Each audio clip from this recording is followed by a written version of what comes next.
नमस्कार मित्रांनो, स्वागत आहे तुमचं सोल फॅमिली मराठी या चॅनलमध्ये. तर काल आपण या विषयावरती बोललो की मी या पृथ्वीवरती कशासाठी आली आहे, की माझा जन्माचा काय उद्देश आहे, म्हणजे काय मी असंच जन्म घेतला आहे ना, या सर्व टॉपिकवरती काल आपण बोललो होतो. तर आज मी एक खूप मोठा प्रश्न तुमच्यासमोर घेऊन आली आहे. तो प्रत्येकाच्या लाईफमध्ये, आपल्या प्रत्येकाच्या जीवनामध्ये येतो की माझ्या आयुष्यातच का दुःख येतात? जर मी आत्मा आहे तर मला वेदना का होतात? खूप बऱ्याच वेळा प्रश्न येतात ना आपल्याला. तुम्हाला पण कधी असं वाटलं असेल की मी चांगला विचार करतो यार, प्रत्येकाचाच मी चांगला विचार करतो, मी प्रत्येकासोबतच चांगला वागतो, मग तरी माझ्याच जीवनामध्ये एवढे दुःख का येतात? आणि देव देव काय, म्हणजे देवाला काय कोणी दिसत नाही का? फक्त काय ह्या जगात मी एकटाच दिसतो का, की एवढे प्रचंड प्रमाणात मलाच दुःख दिले? होतं ना कधी कधी असं. तर देव आहे तर मला असं का होतं? असे प्रश्न आपल्या जीवनामध्ये आपल्या म्हणजे विचारात येतातच.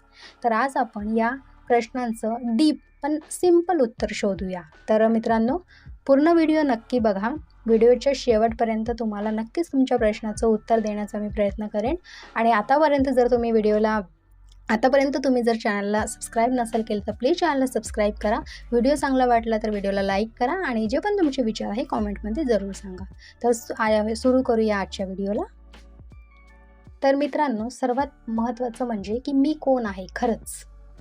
सगळ्यात पहिला प्रश्न हा येतो की मी शरीर आहे का, की मी आत्मा आहे? शरीर दुखते, आपल्याला माहिती आहे. शरीराला त्रास झाला की शरीर दुखते. मन पण दुखते, कारण मनालाही त्रास होतो. पण आत्म्याला होत नाही ना त्रास, कारण आत्मा ऑलरेडी परिपूर्ण असतो. तो फक्त एक्सपिरियन्स घ्यायला इथे येतो, तर त्याला तसाही त्रास होत नाही. पण हे आपल्याला असं वाटतं की बाई माझ्या आत्म्याला त्रास होतो. आत्मा कधी दुःखात राहतच नाही. आत्मा शांत, पवित्र, प्रकाश स्वरूप आहेत. मग प्रॉब्लेम कुठे येतो? प्रॉब्लेम जर हा येत आहे तर मग नेमकं कुठे येत आहे?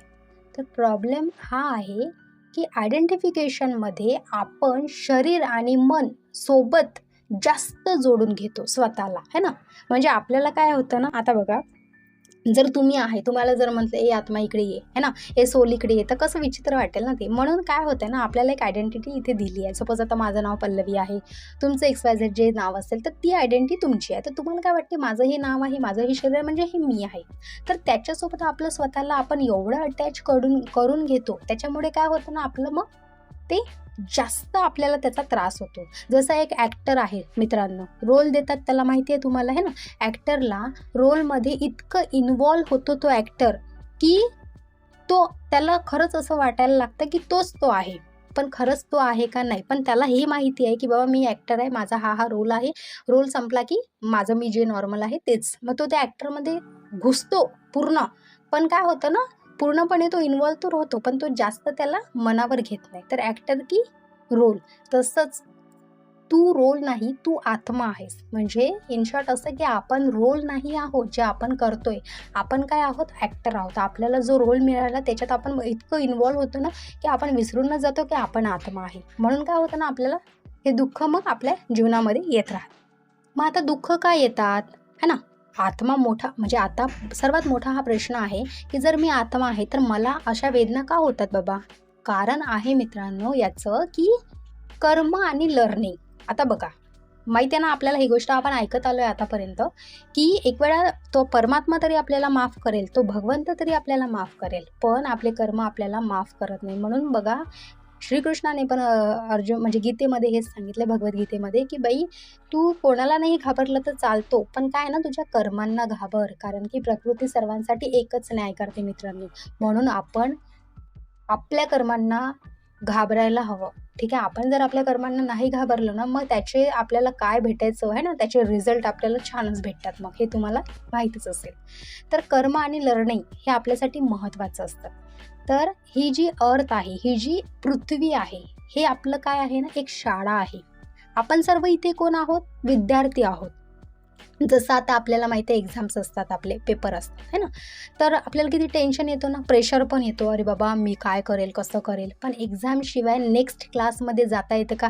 आता जर तुम्हाला माहिती आहे की 10वी जेव्हा तुम्ही पास होणार, त्याच वेळेस तुम्हाला 11वी-12वीमध्ये प्रवेश मिळेल, है ना. तुम्ही 10वीच क्लिअर केली नाही तर तुम्ही पुढे जाऊ शकणार का? नाही. पण हे तुम्हाला माहिती आहे की नाही, मला काही झालं तरी एक्झाम तर बाई मला पास करणंच, हे तुम्हाला माहीत असतं ना, है ना.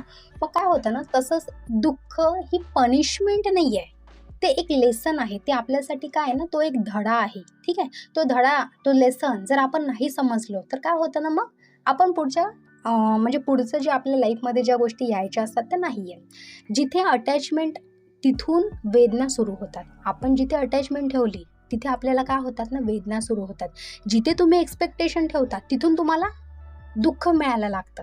म्हणून आपण लोक काय करतो ना, लोकांना सिच्युएशनला कंट्रोल करायचा प्रयत्न करतो. आपण सर्व लोक, जे आपल्याला माहिती आहे आपल्या हातात काही नाही आहे, पास्ट गेला, म्हणजे आपल्याला प्रेझेंटमध्ये राहणं फार महत्त्वाचं आहे. फ्युचर आणि पास्ट बिलकुल टेन्शन घ्यायची गरज नाही, पण आपण त्याला कंट्रोल करण्याचा प्रयत्न करतो. पण कंट्रोल नाही मिळालं की काय होतं, मग दुःख होतं. जेव्हा आपल्या मनाने ती गोष्ट झाली नाही की मग आपला काय होतं, तिथे अहंकार येतो, मग आपला तिथे विचित्रच बिहेवियर यायला लागतं. म्हणून त्याच्यामुळे काय होतं ना, आपण जेव्हा सिच्युएशनला हातात घेण्याचा प्रयत्न करतो म्हणून तिथे आपल्याला दुःख होतात. पण खरं तर आपण कशासाठी आलो आहे इथे, हे आपलं पृथ्वी काय आहे ना, एक क्लास आहे, एक वर्ग आहे, आणि आपण इथे काय आहे ना, विद्यार्थी आहोत, शिकायसाठी आलो, आपल्या आत्म्याची उन्नती करायला आलो आहोत. मग सर्वात महत्त्वाचं आहे की आपल्याला इमोशनल पेन का होतात. तर जे आपली शारीरिक वेदना काही वेळेस थोड्या वेळासाठी असतात, पण इमोशनल जे पेन असतात, जे दुःख असतात, ते काय होतात ना, आपलं संपत नाही. तर जसं की ब्रेकअप, ट्रस्ट ब्रेक, फॅमिलीमधला इश्यू, पैशाचं प्रॉब्लेम, हे सगळे आपल्या मनाला लागतात. पण प्रश्न असा आहे की मन कोण आहे कंट्रोल करायला, है ना? मन तर आपल्याला बंदरासारखा काय करतो ना, नाचवतो. आपल्याला माहिती आहे ना, चंचल मन आहे आपलं, बंदरसारखं आपल्याला इथून तिथे तिथून इथे नाचवतो, आणि आपण त्याचे गुलाम बनतो. की सिच्युएशनमध्ये आपण त्याच्या जास्त फसतो. तर जर तू आत्मा आहेस तर तू ऑब्झर्व कर, फक्त तू बघत राहा, है ना? सिच्युएशन चेंज जी होते ना, लोक चेंज होतात, पण आत्मा स्टेबल राहतो, तो तसा स्थिर राहतो. म्हणून आपण काय करायचं, फक्त ऑब्झर्वेशन करायचं, होण्याची एक प्रॅक्टिस करायची, है ना? म्हणजे काय होतात, मग तिथे वेदना जास्त होत नाही. नाहीतर आपण ते जर हँडल करायला लागलो तर मग काय होतं ना, अजून आपल्याला जास्त त्याच्या वेदना व्हायला लागतात. आता असं की दुःखाचं खरं अर्थ काय. आता दुःख काय शिकवतात आपल्याला, अटॅचमेंट कमी करायला शिकवतात, स्वतःवर प्रेम करायला शिकवतात, इगो जो असते तो आपल्याला शोधायला शिकवतात, आणि आपला जो परमात्मा आहे त्याच्यावरती विश्वास वाढवायला शिकवतात. बघा, एखाद्या व्यक्तीवरती तुम्ही फार म्हणजे तुमच्याच फॅमिलीमधला एखादा कोणी व्यक्ती आहे त्याच्यावरती तुम्ही फार विश्वास करता, डोळे बंद करून, है ना? म्हणजे असं म्हणा की एक वेळा देवावर नाही, पण त्या व्यक्तीवरती भाई माझा प्रचंड विश्वास आहे, असं करता, आणि त्याच व्यक्तीकडून तुम्हाला काय होतं ना, दुःख मिळतं, जे तुम्ही कधी एक्सेप्टच केलं नाही. तर ते का मिळतं तुम्हाला माहिती आहे का, की तुम्ही त्याच्यावरती एवढे अवलंबून असता की तुम्ही एकटं कधी तेवढं स्थिर होणार, कधी तुमच्यात तेवढी ती हिंमत येणार, किंवा तुमच्यात तेवढी ती पॉवर येणार. तर ह्या सर्व गोष्टी तुमच्या आत्म्याला शिकायच्या असतात, पण तुमचं ते शरीर, मन, जे काही इगो वगैरे असतं त्याच्यामुळे तुम्ही त्याच्यामध्ये जास्त फसता. मग ते तुमच्या आत्म्याला शिकायसाठी, म्हणून असा काही वेळ येतो किंवा अशी काही सिच्युएशन क्रिएट होते की त्याच्यामध्ये ते समोरच्या व्यक्तीमध्ये आणि तुमच्यामध्ये असं काही भांडण होते किंवा मिसअंडरस्टँडिंग होते, म्हणजे काहीतरी एक प्रॉब्लेम येतो की तिथून मग तुम्ही त्या व्यक्तीचा राग करता, आणि ती व्यक्ती कळत न कळत तुमच्या आयुष्यातून निघून चालली जाते. राग आपल्याला त्या व्यक्तीवर येतो, पण एक वेळ अशी येते तिथून पुढे, जर आपण थोडंसं काही दिवसानंतर आपण मागे वळून बघितलं तर आपल्याला कळतं की नाही, हे मला शिकायचं होतं, म्हणून त्यावेळेस ती तशी सिच्युएशन आली होती बाबा माझ्या लाईफमध्ये, है ना? खूप वेळा दुःख म्हणजे काय होतं ना, आता आपल्या जीवनामध्ये खूप वेळा दुःख येतात, म्हणजे आपल्याला जो देव आहे तो पनिशमेंट नाही करत, तो डायरेक्शन चेंज करायला सांगतो, जे की मी आत्ताच तुम्हाला एक्झाम्पल दिला. कधी कधी जे निघून जातात ते आपल्यासाठी नसतातच, पण त्यावेळेस ते समजत नाही आपल्याला, पण नंतर आपल्याला ते कळतं की हो, ते चांगल्यासाठीच झालं. म्हणून काय आहे ना, भगवान म्हणजे श्रीकृष्णानं पण काय सांगितलं आहे की जो होता आहे अच्छे के लिए होता है ना? तर असं आहे मित्रांनो. मग आता सर्वात महत्त्वाचा प्रश्न हा आहे की जर आत्मा दुःखात नाही तर मग वेदना कुठून येतात. तर वेदना येतात मित्रांनो, मन आणि अहंकारामधून. अहंकार काय म्हणतो, माझं असं झालंच पाहिजे, मला असं मिळायलाच पाहिजे होतं. पण जेव्हा रिॲलिटी काय होते ना, वेगळी असते, तेव्हा क्लॅश होतो. तो क्लॅश म्हणजे वेदना असतात. जेव्हा तू एक्सेप्ट करतो मी आत्मा आहे, हे एक्सपिरियन्सेस काय होतात ना, मग टेम्पररी व्हायला लागतात. तेव्हा वेदना काय होतात, कमी होतात. कारण की काय होतं ना, तेव्हा आपण आपल्या इगोला, मनाला जास्त प्राधान्य नाही देत, जास्त प्रायोरिटी नाही देत. मग तिथून आपला अंतरात्मा आपल्याला ते काय म्हणतात त्याला, एक राईट डायरेक्शन, एक बरोबर डायरेक्शन देत राहतो. तो बरोबर रस्ता आपल्याला दाखवत राहतो. तर लक्षात ठेवा मित्रांनो, दुःख तुम्हाला तोडण्यासाठी नाही येत, ते तुम्हाला जगवण्यासाठी येतात. जर दुःख नसते तर आपण कधी त्या देवावरती, त्या परमात्म्यावरती विश्वास केला नसता किंवा त्या परमात्म्याकडे गेलो नसतो. कधी आपण मेडिटेशन केलं नसतं, कधी स्वतःला आपण शोधण्याचा प्रयत्नसुद्धा केला नसता. दुःख म्हणजे एक काळोखा अंधार आहे, पण त्याच्यातून आपल्याला उजेडाकडे आपण ऑटोमॅटिक जातो. तर तुम्ही शरीर नाही आहात, तुम्ही तुमचा दुःखसुद्धा नाही आहात. तुम्ही काय आहात?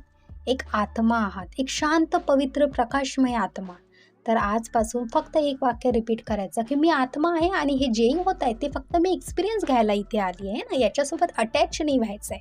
जेही दुःख आले त्याला ॲक्सेप्ट करायचं. मग बघा तुमच्या लाईफमध्ये जे चमत्कार होतात ना, ते तुम्ही स्वतः फील करणार. मित्रांनो, ही जेही गोष्ट मी कालपासून म्हणजे मी जेही तुम्हाला आता सांगायचा प्रयत्न करते, इथून पुढे करेल आणि जेही करायचं आहे मला, तुम्हाला जे मी मेसेज सांगते हे सर्व मी माझे पर्सनली एक्सपिरियन्सचे सांगते, ठीक आहे. तर कारण की हे मी गोष्टी फील केल्या, इथून मी माझी कशी एक ग्रोथ झाली, प्रगती झाली आणि मी माझ्या पर्पजवरती कशी येऊन पोहोचले आणि सर्व गोष्टी कशा स्मूथली माझ्या जीवनामध्ये होत आहेत.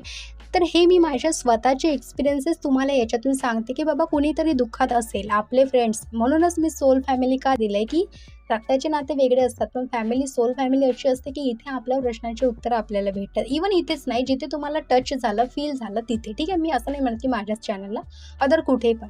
तर म्हणून मित्रांनो, स्वतःवरती विश्वास करा, जे येतं त्याला ॲक्सेप्ट करा, हॅपी राहा आणि तुम्ही फक्त इथे एक्सपिरियन्स करायला आले तुमच्या आत्म्याच्या उन्नतीसाठी. म्हणून कुठल्याही दुःखामध्ये जास्त स्वतःला इन्व्हॉल्व करू नका, ठीक आहे.